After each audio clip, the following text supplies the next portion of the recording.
இப்போ பிசினஸ் பண்றதுக்கு வந்து எக்ஸ்பீரியன்ஸ் தேவையில்லைன்னு சொல்றீங்க. அதுக்கு அந்த மாதிரி எதனா ஃபார்முலா வச்சிருக்கீங்களா sir? Business formula. First of all good morning to yours and Dheena. Business ஃபார்முலான்னு நான் வச்சுட்டு இருக்கிறது வந்து இருக்கு. பிஸ்னஸ் பண்றதுக்கு வந்து எக்ஸ்பீரியன்ஸ் தேவையில்ல. நம்ம வந்து கோலை வந்து செட் பண்ணணும் ஃபர்ஸ்ட். அதுக்கப்புறமா வந்து லேர்ன் பண்ணிட்டு நம்ம ஒரு இதாக கொண்டு போகலாம். பட் பிஸ்னஸ் ஃபார்முலான்னா இன்னும் வந்து இந்த டைட்டன் ராக் ஃபெல்லர்னு சொல்லிட்டு இந்த யூஎஸ்ல வந்து இந்த மிகப்பெரிய ஒரு உருவாக்கின ஒரு இன்ஃபுளுசர் இந்த ராக் ஃபெல்லர். அவர்கிட்ட நான் வந்து ஒரு புக்ல படிச்சது பிளஸ் அதை நான் வந்து ஷேர் பண்ண விரும்புறேன். அந்த தாட் இன்னுமே என் மைண்ட்ல அந்த புக்கு படிச்சதுல இருந்தே அப்போத்துல இருந்தே ஒரு உறுத்திருந்த ஒரு தாட்டு.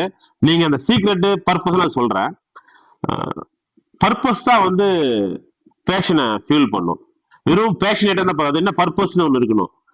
நான் பிசினஸ் சீக்ரெட்டா வச்சுட்டு இருக்கிறது வந்து ராக் ஃபெல்லர் சொன்ன ஒரு கான்செப்ட் தான். அவர் என்ன சொல்லுவாருன்னா, பிசினஸ்ன்றது கிரியேட் த ஆப்பர்ச்சுனிட்டி. எல்லாருக்கும் வாய்ப்புகளை கிரியேட் பண்ணி கொடுங்க. அதுல வந்து அவங்க 10,000 சம்பாதிக்கிட்டோம். ஆனா அதுல இருந்து ₹1 உங்களுக்கு வரணும்.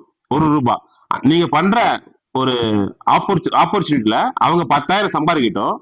அதுல இருந்து ₹1 வந்தா போதும். சோ 1,00,000 பேருக்கு நீங்க 10,000 ஆப்பர்ச்சுனிட்டி கிரியேட் பண்ணா உங்களுக்கு ₹1 ₹1,00,000 வந்துடும். ஸோ பிசினஸ்ன்றது வந்து கிரியேட் த ஆப்பர்ச்சுனிட்டி. அவங்க சம்பாதிக்கிறதுக்கு அவங்க குரோத்துக்கு அதுக்கான வழியை நீங்க வகுத்து கொடுங்க. அதுல இருந்து உங்களுக்கு வந்து அவங்க ₹1 தருவாங்க. அது மூலியமா உங்க பிசினஸ் வந்து க்ரோ ஆகும். இந்த ஒரு சீக்கிரட்டை தான் என் மைண்ட்ல எப்பவுமே நான் வச்சுட்டு இருக்கிறது. தேங்க்யூ.